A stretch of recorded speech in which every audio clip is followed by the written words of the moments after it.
All right, everyone, good morning. Ladies and gentlemen, welcome to the 2018 Sloan Sports Analyst Conference and to the Bill James Room, run by the Action Network.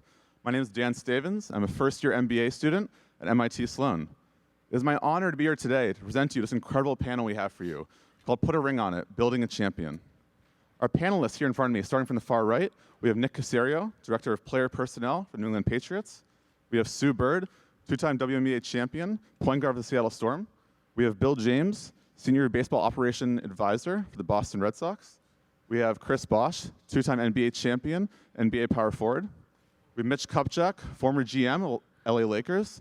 And our moderator will be Jackie McMullen, sports writer and TV host for ESPN. This panel will run for 40 minutes, with 5 minutes at the end for Q&A. If you'd like to take part in the Q&A, you can submit any questions on Twitter using our hashtag, Put a Ring on It. And at that point, the moderator will select the questions and use them for the Q&A session. And with that, I'll pass it on to Jackie. Thank you, Dan. So as you can see,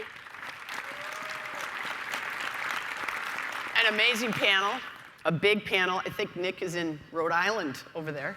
But a lot of championship rings on this stage.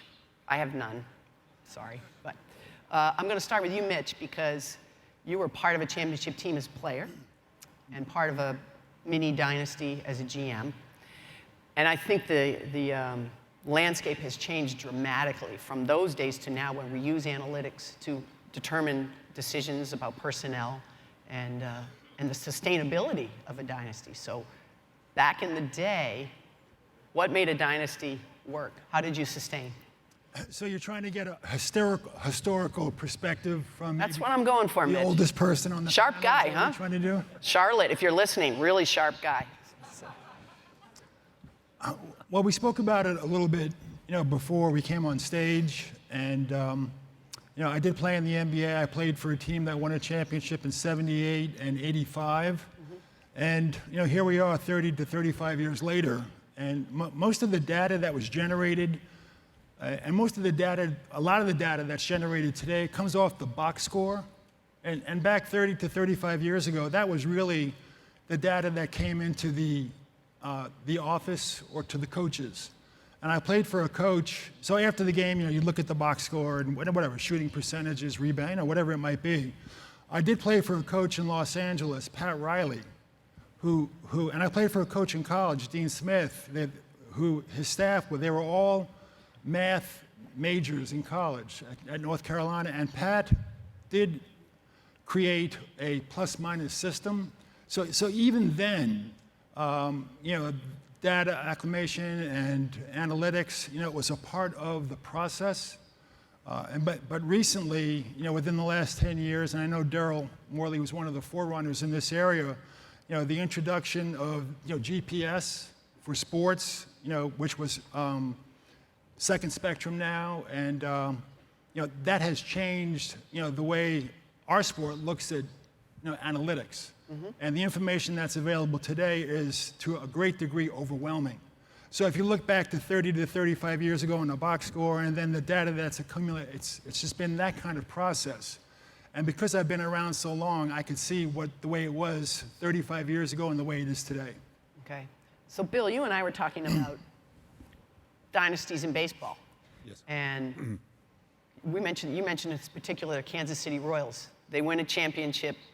They win with a certain group of players, and then they present some unique problems. I wonder if you can share that with the panel. Well, one of the problems with sustaining, and I'd be curious to know whether this is true in other sports as well, but one of the problems with sustaining a championship team in baseball is that when you win a championship, you incur a special responsibility in the minds of the players to pay the people who won the championship for you. And you may know that it's not a good decision, but if you don't do it, you become the guys who wouldn't pay your players when they won the championship for you. I really would like to know whether this is a problem in other sports as well. When we won in 2013, one of our key players signed a big contract with the Yankees, and God, were we happy about that. Come on, let's name names, Bill. Do you want me to do it for you? Jacoby Ellsbury, okay? That's all right, I said it, not you. if they hadn't paid him, we would have had to, and we knew that this probably isn't going to work out, but we'd have had to do it. The Kansas City Royals had, they had 2 back-to-back World Series seasons, which was astonishing to anybody who lives within 500 miles of Kansas City. Which I do.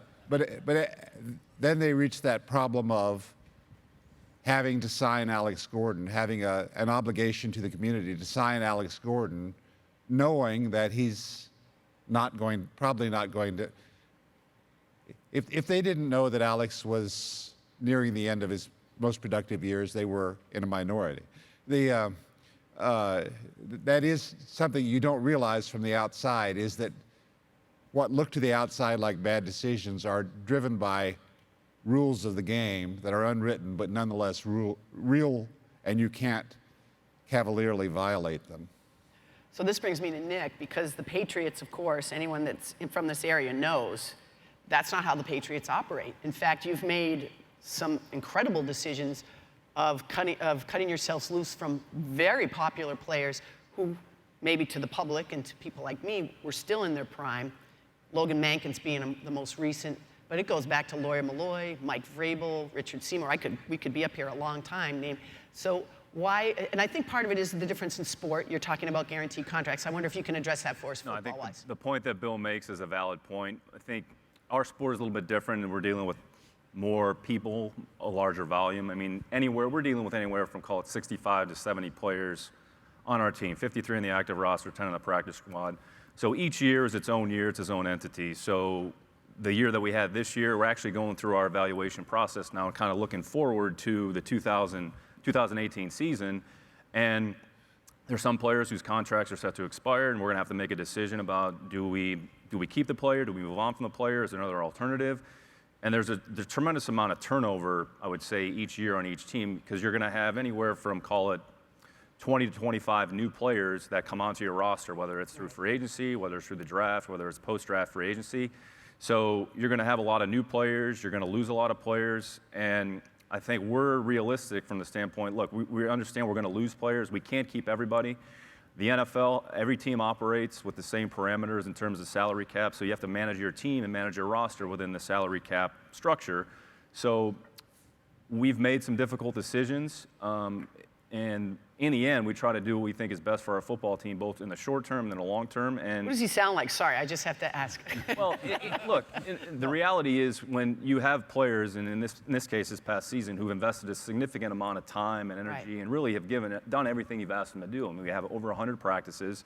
We have 16 games. We have 4 preseason games. We're fortunate to have some postseason games as well. So you're asking a lot of the players, and they understand it from their perspective, like, look, you're under contract for a certain period of time. Can you sustain that for longer? Possibly. And ultimately, we have to make a decision, and we try to fit the players. I would say there's a cost component that certainly comes into play relative to their role and relative to the replacement cost or replacement player behind them. So if you feel you have a player that could potentially replace that role, then do you move on sooner rather than later? Or do you think that, well, if we keep this player for another few years, it's going to cost X? Well, it could cost you the opportunity to bring in another player. So there's a lot of dynamics that are involved, and I think we kind of start with a blank slate each year, and we're fortunate and lucky that we've had an opportunity to win some games, and we had a great season. It kind of came up short a little bit in the end, but we all realize that 2018 is going to be an entirely different season, and we're in the process now of starting to put that team together. And I think our ability to kind of, look, it's not to be callous, but just to kind of turn the page and realize we have to move forward. Once we make a decision, we can't look back. We just have to move forward. So I just want to follow up, if I can, with you, Nick, about the metrics of, let's just take Logan Mankins, because that's already happened. I know everybody wants to know about Malcolm Butler, but that's probably not going to happen here today. So we have Logan Mankins, who were there metrics, I think we talked a little bit before about maybe in the weight room or things that you could see that suggested to you maybe a hint that, because Logan was one of your great leaders, everybody loved him, Logan Mankins is one of the best Patriots that we've had in our system, on a lot of levels. I mean, leadership is about, doing, not saying, and he embodied that. So, I mean, he was reliable, he was tough, he was smart. And it was really more of a contractual situation more than anything else. He was coming towards the end. So we were in a situation where we had to make a decision moving forward. And he had played, I think it was, 8, 9 years. Look, Logan Banks is a great football player, and I know Coach Belichick and the organization has a tremendous amount of respect for him. And we had some discussions, and ultimately made the decision that we did, and Logan ended up playing another year or two. And I mean, look, we have nothing but respect for what he did for us, and we made that decision to move forward. I mean, is it a popular decision? I mean, look, they're not easy decisions, but we have to live with them, and we have to make the decision, and in the end, we have to do what we think is best for our team, and that's what we try to do. Well, it ended up being really the right decision. I think you only played 2 more seasons, right? I think he played, yeah, I think that's correct. Right, I think so he that played ended up 2 being more a good years. decision. So, Sue, I'm going to go to you here now. We were talking earlier about your time with the Seattle Storm, and my colleague Kevin Pelton, who used to work with the Sonics and the Storm, and the analytics that he could give you to make your team better, to make your team sustainable. I wonder if you can share with us some of the things that Kevin was able to for your teams to make personnel decisions. Right. Obviously, from a player standpoint, when it comes to picking players for the team, we're not necessarily involved all that much. But what our head coach at the time and Kevin Pelton would do would try to assess through the data, through the analytics of a college player coming out into the draft, how could they help our team? And kind of look at those numbers and from there gauge even their success. So they would take, there's certain facts like, a college player based on the 3-point line moving out, that percentage is going to drop. There's going to be like a year or two where it's going to drop. Okay, how did that relate to maybe when I came out, and my numbers through my career? And he would do this whole assessment. And through that, you're probably not going to pick, your best player with that, because the best player is the best player no matter what the numbers show you. We were going to pick Brianna Stewart 2 years ago, no matter what. I don't care what her numbers were. They happen to be great. That's beside the point. But with that player that's going to complement on a basketball team that's only 12 people, you need those role players, those complementary players. And through that data, they were able to try to, pick what was going to complement our team and what we needed. At that point, it was actually a backup point guard, which we have yet to find, unfortunately. But we were able to kind of find those that would maybe have the most success. And it's obviously hard to tell. So much goes into it. But the analytics of it all played a huge role in who we selected. So you've been the point guard for UConn, for the Storm. You're getting older. You want a backup point guard because you want to prolong your own my minutes career. go down. Right? I think I'm the only And I player. wonder, are there numbers you can look at your own career that tell you, you know what, I need to play 32 minutes instead of 36 minutes? So the one thing that comes to mind was I had an ESPN announcer tell me that this past season I was shooting, by, I forget the percentage points, but by like 10%. I was shooting way more threes, which obviously says like I'm not getting in the lane as much, which speaks to your age, which speaks to maybe your limitations.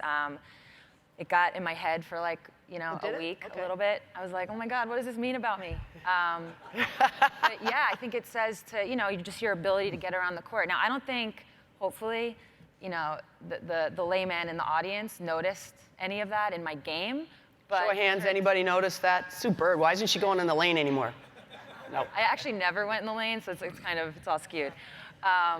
But yeah, it was something that I noticed, and our coach made a good point at the time also. It was like, if you can reduce your minutes by 5 a game, which is really nothing. Right.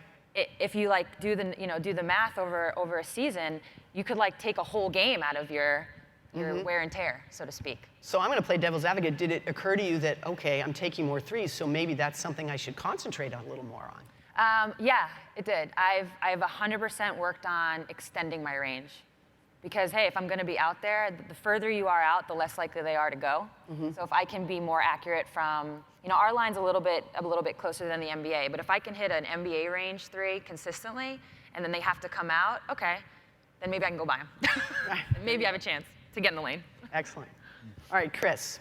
So you're on a Miami Heat team that goes to the finals 4 straight years. You are very close to, I don't know, dynasty is such a tricky word, but you're a dominant team. You're an automatic appointment to get to the NBA Finals. And during that time, you were forcing turnovers on 17.6% of your possessions, which is an outrageous number. The league average, my friend, where is he? Mike Zarin told me is 14%. So that's an outstanding number. It led to 19% of your offense. Those numbers are pretty startling. I'm wondering if Spo and Pat and the analytics staff shared those numbers with you, because the way you had to play defense, it was a pretty big commitment, the way you were jumping passing lanes. Did they ever share those numbers with you? And if they did, what kind of effect would they have with you? No, they didn't share the numbers. I wish they would have at the time. It's kind of one of those strange things where the coaches want to implement their system. Eric and Pat, they wanted to be dynamic. They wanted to fly around on defense. They wanted to take advantage of players' wingspan. That was like one of the statistics that they did share that with us. Well, because that's bragging rights, right? Yeah, I guess so. You can be a so-so player with a great wingspan, and one of the main things that he tried to do was make sure that the bigs were up on the screen and rolls, make sure that we were in passing lanes.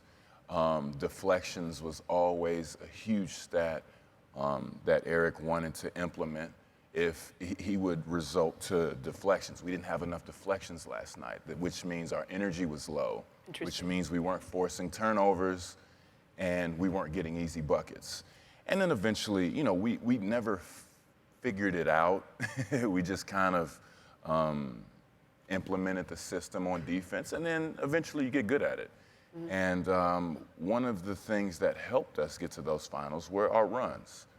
If we were playing in the passing lanes, if we were getting deflections, that means LeBron and Dwayne are on the left and the right going downhill.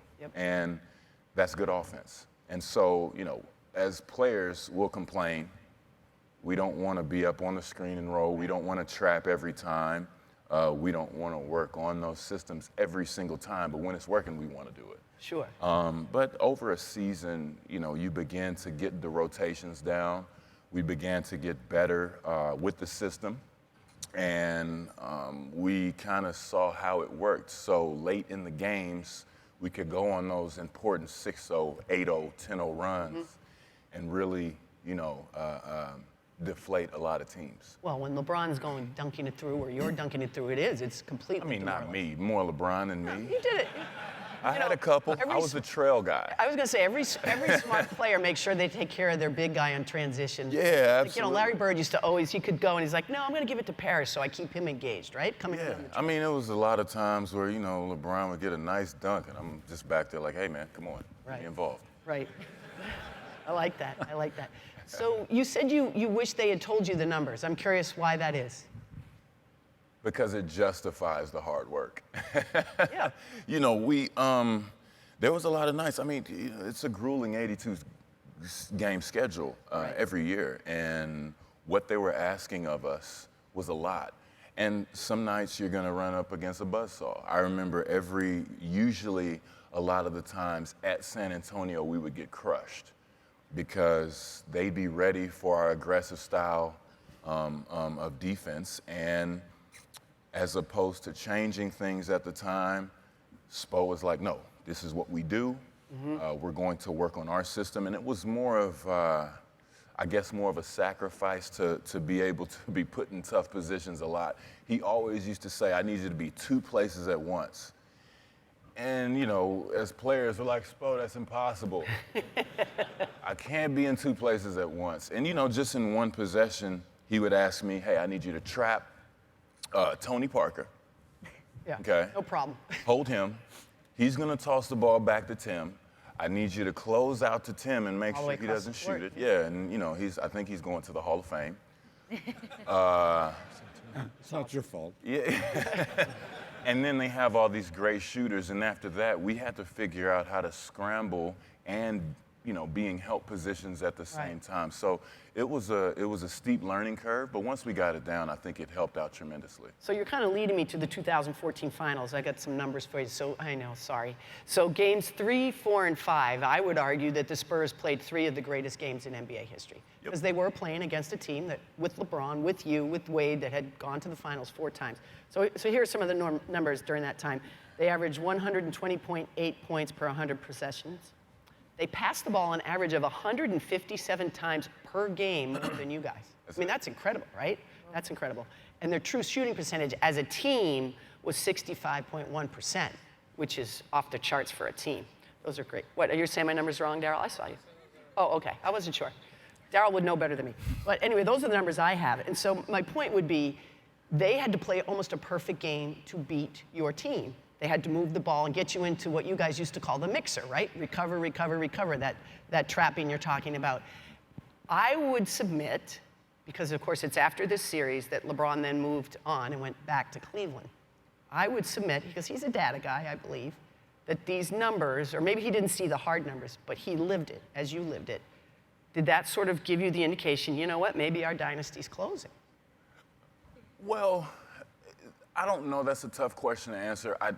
After the game, after the series was over, that's the worst thing in the world, to get to the finals and know you're not good enough as a team. Right. We weren't playing well. We were injured.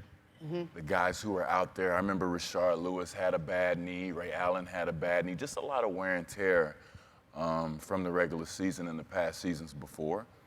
And they were playing fantastic basketball. I mean, I'm not going to lie to you. When we won Game 2, I thought we were in the driver's seat, Right. and we were. And they came in and whooped us pretty good.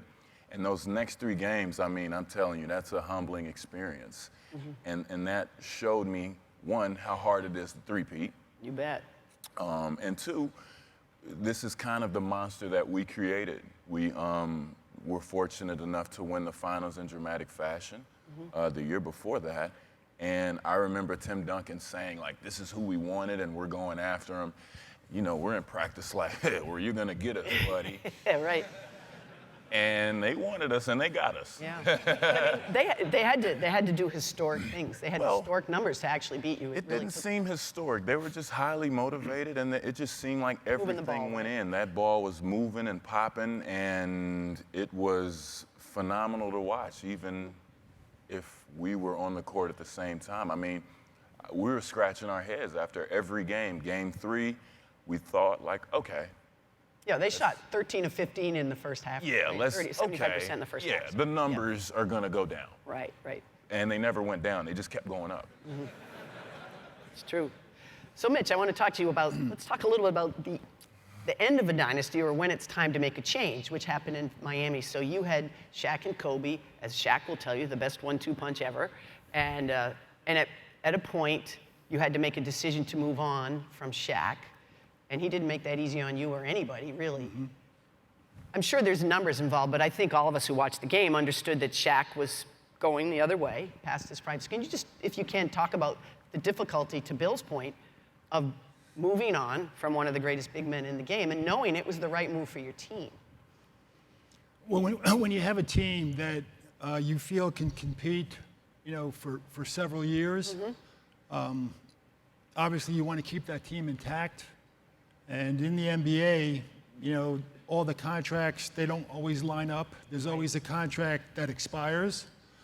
And if you won a championship or if you're in the finals, you know, you'd like to bring that player back. Of course, if you've won or if you've had great success and that player was a key part of the package, then you're going to have to pay that player. A lot of money, right? Correct. And it's not going to be a 1-year deal. It's going to be a 3 or 4-year deal. So your team continues to age. There's a lot of pressure to keep that team together because you just won the championship, and payroll and salaries continue to grow. And that's okay if everybody's 24, 25, or 26, but teams that average in age 22 or 23 probably don't win championships. You know, they might be good enough to win a round or 2 in the playoffs, but the older teams, the ones that have been through the battles, they're the ones that can. So what you end up with is making tough decisions about an aging team and keeping an eye on payroll and signing players to contracts that may not be good deals when they're 33 or 34 years old. The old owner of the Lakers, Dr. Buss, you know, you would think he used to say that, you know, a team doesn't age by putting 1 chip in a jar. It ages by putting 12 chips in a jar every year. So you don't age 1 year as the year passes, you age 12 times because you have 12 players. So that's the challenge. Now, of course, you didn't ask that question. You asked about Shaquille and you asked about Kobe, but that's a big part of it. Sure. As an organization, Kobe was 24 years old and Shaquille was 28 or 29. His contract was becoming up for renewal. Right. And we had to make a decision, you know, and this applies for Rick Fox and Derek Fisher and Robert Horry and a lot of the other players that helped us win. But that's kind of what you have to manage, and you have to make tough decisions. And our decision was, okay, what's the guy that's going to give us the most utility going forward, bang for buck maybe? Right. And at that point, it was Kobe Bryant. And of course, by moving Shaquille, he went to Miami, won a championship, got to the finals. Right. But we were able to convert him into some chips or players that helped us prolong a little bit at a lower level. And then we got ourselves in the same problem with the salaries 3 or 4 years later from there. Yep, it's true. So, Bill, you and I were discussing this about the idea of a dynamic of a player, a veteran player who's a great guy in the clubhouse. Everybody loves him. He helped you win a championship. And then maybe it doesn't go as well the next. Can you share with us a little bit some of that insight? We're talking about sustaining Right. a championship, and the Red Sox, in the time that I've been fortunate to work with them, have won 3 World Series, but never back-to-back. One of the issues you deal with is that after your team has a great season, you have players, and I'm not talking about stars as much as veteran guys who are wonderful in a fill-in role. And very often the guys who are great in the clubhouse one year are the same guys who are a pain in the ass the next year.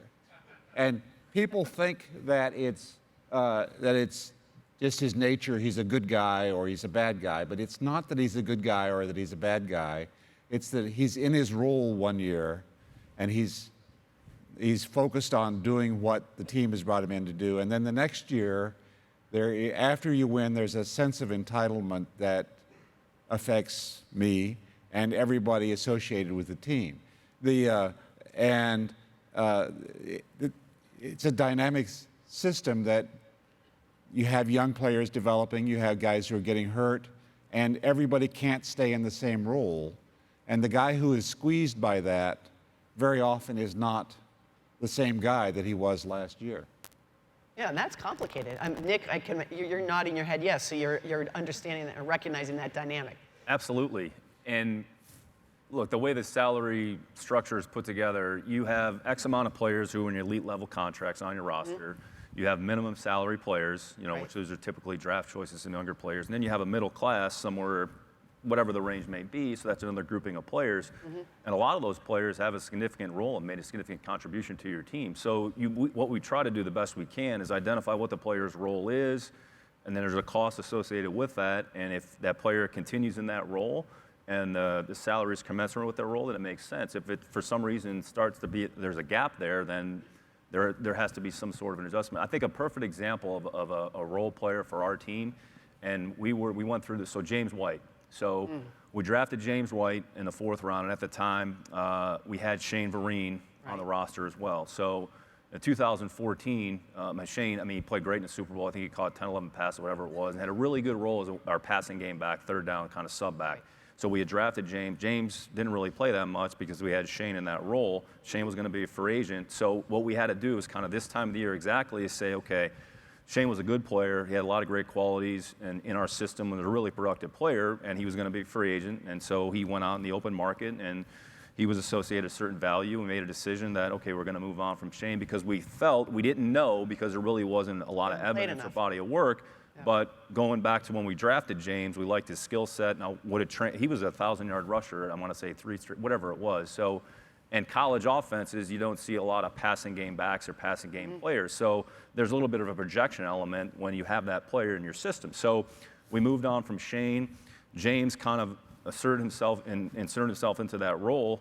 And, we saw what he did, last year in the 2016 season. Won you the Super Bowl. Quasi MVP of the Super Bowl, caught 11 balls, and really he's one of our most reliable, one of our most dependable players, and made the decision to extend James a year ahead of free agency, and his role is as important as any player on our team. He plays about, call it 30 to 40% of the time. I think we had 274 third down plays for the entire season. He was on the field for 171, 172 of those, and he missed 2 games. So to Bill's point, you have those roles are really, really important. Do they play 60, 70, 80% of the game? No, but without that player, you better have somebody that can actually fill that role, because if you don't, you have to go outside and find it. Right. Kevin Falk. I always think of Kevin Falk, right? He's the model. No question. We'll probably talk about this a little bit later, but our passing game subbacks have gone really from Kevin Falk. Danny Woodhead filled it for a short term. Right. Kevin got hurt. Then we drafted Shane Vereen. Then we added James White. So that position is a really important one as the slot receiver position as well, which I know, we were talking about this earlier too. One of the things that the Patriots have done is probably better than any NFL franchise is the idea of restricted free agency. So if you sign a player, draft a player, signing bonuses, that's the biggest problem for NFL teams in terms of your cap and whatever. You guys identified slot receivers right around the 2000s. Welker is the one I think of. And at that time, it was all the receivers, the downfield receivers that made all the money. The slot receivers, they were a good value. I don't want to put words in your mouth, but Welker, I think, fit that bill for you. And then all of a sudden, because of the Patriots and the way Welker did things, then all of a sudden slot receivers became overvalued. They cost too much money. Well, it's really more of a product of the player's performance more than anything else. But when Scott was in his role, so before the 2007 season, we put a restricted offer sheet together for Wes. We had to give up some draft compensation that's associated with it. I mean, he was a player. He was a pain really for us to deal with in Miami in his role inside the formation. Right. And the way the game is played inside the formation on the perimeter of the field are two totally different things. But his skill set, and at the time, we were coming really more of a two-receiver-oriented team. And so from 2006 to 2007, we sort of changed, I don't want to say philosophically, but became more of an 11-personnel, three-receiver team. So in order to be a three-receiver team, you need two perimeter receivers, and then you better have somebody inside the formation that can function because it's a totally different game. So that was the impetus with Welker. There was some shenanigans that we went through. Some of the restricted rules are changed, a little more standardized now, but there was some language, poison pill. But anyways, so we were able to acquire Wes, and I mean, he was as productive as any receiver in the league, regardless of his role. And that's an important position, or has been an important position in our offense, going back to Troy Brown. And then we brought Wes in, so it's kind of gone from Troy to Wes. Edelman, right? Edelman. Julian is a combination player, and I would say the guy that really, the past 2 years, is D.A. Amendola. I mean, has been as good, probably a slot receiver, as we've had in our system. So it's an important position, it's an important player, and it's kind of very similar to what we're talking about with James White. It's a specific role. It could be a big role, it could be a small role, and there's a cost associated with it. And there's no slot receiver value, franchise, everything is like when we get into the franchise value, franchise player, that salary is just based on all the receivers. So regardless of where he lines up on a formation. So, I mean, Miami's situation, Jarvis Landry, he played inside the formation. He can really play anywhere, but the cost, the franchise tender from when we did Welker, whatever it was, 2009, I want to say it was $9.5 million. Now the franchise cost for the receivers, 16.5 or 7. That's crazy. 8. I mean, you're talking about double in the span of, less than 10. See, now you're going to do it to tight ends. Now tight ends are going to cost so much money because of you. No, that's okay. So, Sue, I want to ask you, on these championship teams you've been on, UConn, you've won championships in Russia, you've won championships in Seattle. We were talking about this special player, this maybe a role player, although I kind of hate that word because I think it diminishes the value of those players. Can you tell me some of the players that serve that role for your championship teams and what you saw them do that made them so valuable to you? Right. Unsung hero might be a better way to phrase it. I think when I think back on the teams that I've played on, not necessarily UConn, we were joking, it's like, I said all the good players. So it's kind of like, I don't know how, I'm just being honest. So it's not necessarily the same thing. But I think the teams I played on in Russia, in the WNBA, there was always the glue player, the one that, took the charges, got the loose balls, did all the dirty work, didn't get the credit. And they were just as important because they allowed your best players to shine. The best players didn't have to worry about those things. And the combination of, I think Obama said it best, where it's like self-awareness. That's what those players have. That's what those role players have. They have self-awareness, and they don't care about the points, the rebounds. And with a 5, obviously in basketball there's only 5 out there. It's a fifth of the whole equation. That's a huge part of it. You can't have a player out there who is acting a fool and doing things they shouldn't be doing. And you can't have players, it's just true, and you can't have players out there who, maybe are fighting for that shine from their best players. You need people out there. And so, literally I could name names. Some of them are in Russian, so you wouldn't know them anyway. But there's definitely people that when I look back on the championship How about some Seattle names? Give us a name. Seattle names? We like names. Don't we like names? Tanisha Wright. She took last year off. She played for the Liberty the last time she played in the WNBA. Best defensive player, the one that got in everybody's face and didn't care about anything but winning. Swin Cash is actually a really good one. It was a teammate of mine in college. Now, Swin, has won. Like she could be Yeah, sitting she's on a- this panel. she's a champion, Yeah, too, yeah. sure. She's won on every level, but she was that unique player where she was really good, you know, in her own right, has been WNBA all-first team, is an Olympian, but she also did all that dirty work. Right. She was also the one that showed up and didn't care about anything else but winning. And when you have that, I mean, that player is the one we should be talking about, because that's special. Carla Berube? Carla, I didn't play with Carla. Yeah, but she's that player, right? Yeah, yeah. Tough She's a coach little now. older than me. They're going to win national championship probably. She's a good coach. I think, should we be doing questions, Dan? Are you looking at me? He's older than you. kind of- A few more minutes. Okay, good. So I'm going to come back then to the idea of today. We're talking about play, like real plus minus is one of the things I like to use. And one year, all of a sudden, Chris Middleton of the Milwaukee Bucks was like a real plus minus star, superstar, and he got a play paid for that. So I'm wondering, Chris, from your team, who was that player that? Because I'm sure Spo told you, this guy's causing this many deflections. This guy's doing this. A player that perhaps we didn't understand because we know the stars that that analytically made your team better. I mean, as an example, like the Celtics, when Aaron Baines was on the floor earlier this year, their defensive numbers were through the roof. Now, offensively, he's maybe a little challenged, but defensively, he did things for them that haven't, since Marcus Smart haven't happened. But so who's that player on the Heat for you? Well, for one, every morning before we watched film, Spo would write plus minus on the board, and we hated it. It was like, oh, God. Never after a win either. And How did you fare in Spo's version of plus minus? Okay. I was decent. I was like, upper middle. Okay. Or if you wrote my plus minus down and it was like plus 10, it's like, yeah, Yep. hell, look at LeBron, like, Yep. There you go. beat you in something today. That's great. But that player for us was Shane Battier. He's somewhere around here probably. He is. Are you here, He's been Shane? on a few panels. Shane, and where are you? everything. But Shane, he was that guy that, for one, I'll give you not a hypothetical, a real situation. Let's say we're playing Boston in a playoff series. Spo would ask him to guard Kevin Garnett. Now, me and Kevin would battle late in the game at the 5 position, but early on, he's essentially asking Shane, who's a natural wing player, Right. pretty much to get his butt handed to him. By a crazy A son lot. of a gun, too. Yeah, and this is night in and night out over the course of 82 games. He's Right. guarding Zach Randolph. He's guarding Kevin Garnett. He's guarding, guys who like to go down in the post and bang. He's asking him to front them, to make them throw the ball over the top.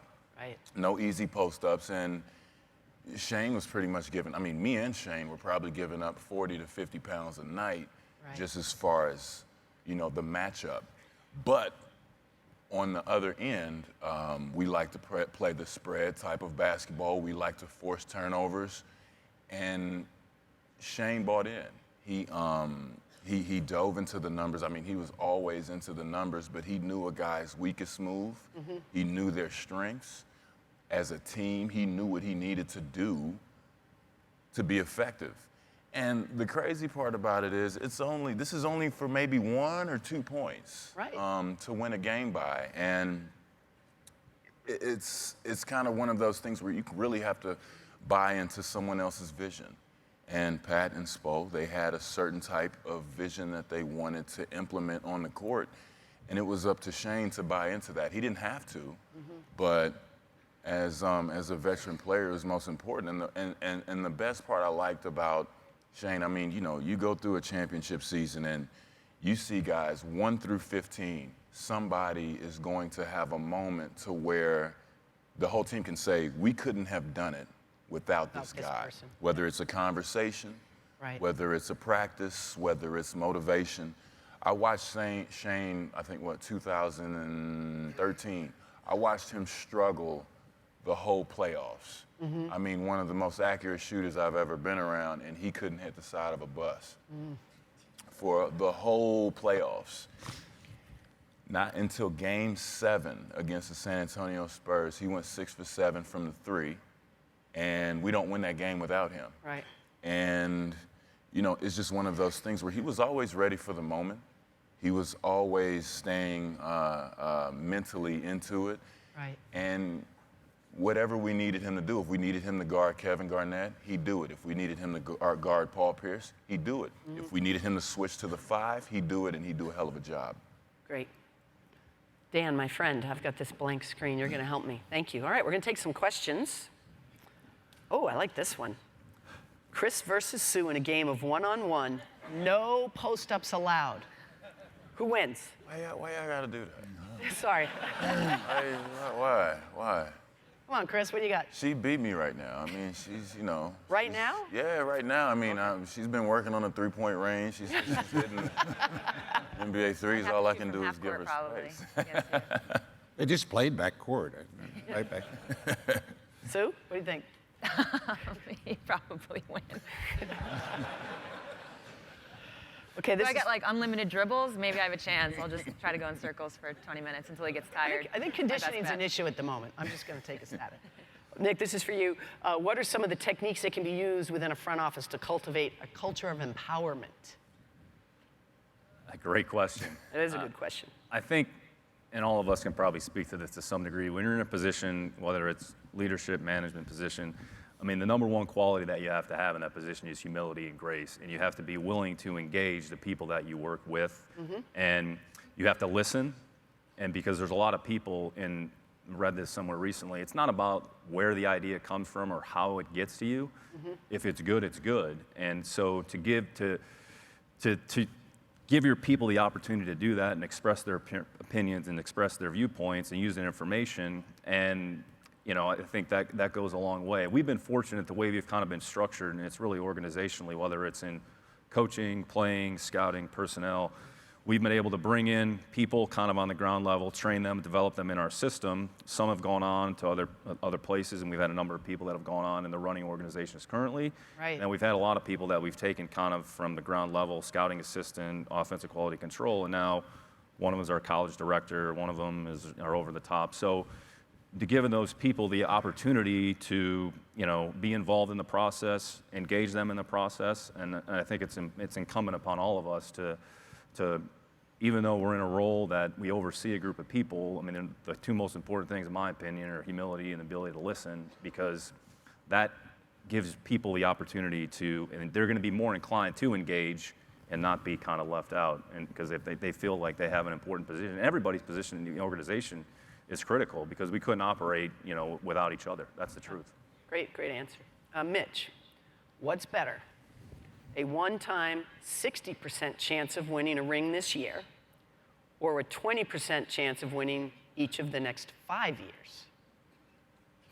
I don't know who asked this. Yeah, who asked that question? Some better. It's somebody. It's a gambler, I think. Loaded question. Well, I think a lot of it depends on the organization. Some organizations would say, I've never, advanced to the finals. I've never been to the last 4 teams left, and I'd love that one chance. Right. And there are some franchises that have been so fortunate. The Celtics, of course, are one of those franchises. That they know if they have a 20% chance of winning a final for the next 5 years, they say, yeah, that means we're in the mix every year, and we'll take that chance. But there are some teams in the NBA that have never really advanced to the point where they could actually think about winning, or getting into the finals. Right. And I think those teams would take that 60% chance just like that. I think so, too. Bill, this one's for you. If you had to choose one, which group has the biggest impact on winning? Players, coaches, or management? Oh, the players by far. Right. That's not even a. Right. We just tried to avoid screwing it up. I'm going to change the question. Can I? I'm going to amend the question. Because I ask this question all the time. Is it better to have a magnificent coach or a magnificent general manager? Which one's going to take you further? That's the question I'd like to ask. You have to have confidence in everybody who works with your organization. But a magnificent coach or manager cannot hire a magnificent general manager to supervise him. The magnificent general manager can hire the right coach or the right manager. So if you had to choose one or the other, get the general manager you want. I think that's a very good answer. No more. Dan says we're done. I'm sorry, guys. Thank you very much. Great panel. Thank you.